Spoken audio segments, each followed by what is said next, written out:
what do we start with in this story? What's the beginning of creation in this story? Further back than that. Created the heavens and the earth.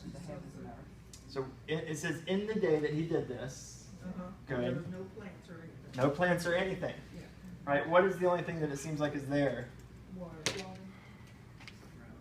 It does say that a stream would rise and water would... From the earth.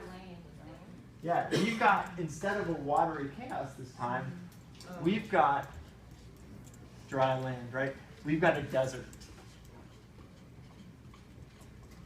This is a really big metaphor in the Hebrew Bible, the desert wilderness, right? It comes up a lot, right? So in the second account, we don't have this watery chaos from which we are, going to be creating order.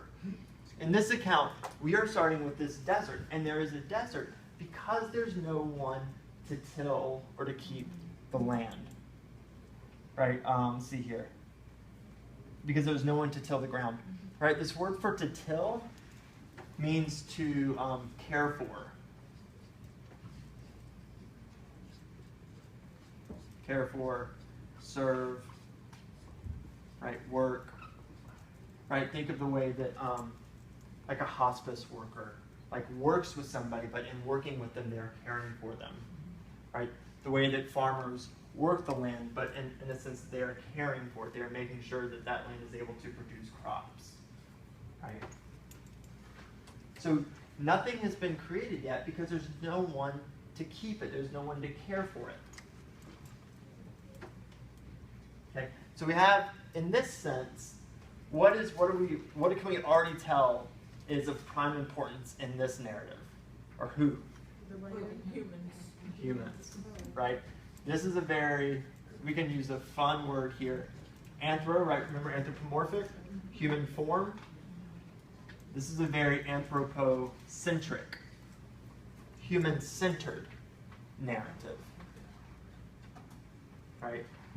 It's not until humans get created. Remember, here we have humans being the first thing formed. Then God formed man from the dust of the ground. The word for man in Hebrew, Adam, or Adam, right? Adam simply means human.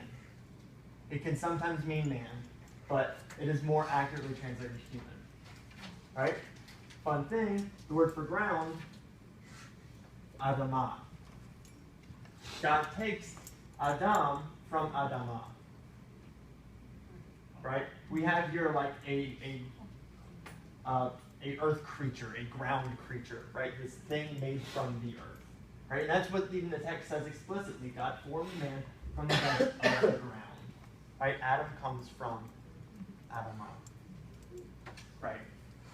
So the word Adam isn't really used as a proper pronoun until a little bit later. Right? But it's the same exact word. Okay? You can kind of tell it's different in the text because it puts, see, the Lord God formed, it says the man. Right? And we know to translate this Adam as human, right? In the same way that you wouldn't say, the Shirley or the Sam or the Max or whatever, right? You wouldn't usually put a definite article before somebody's name. So so here we have humans being created from the dust. Okay. So notice here in this one, is humanity created in God's image? No. Right? Because this isn't coming from a priestly perspective this go around. But what's interesting, man is formed and there's something at work in chapter 2 that was at work in chapter 1. What's that same kind of creative force that's at work again here in chapter 2? Breath. Right? We've got that breath coming back.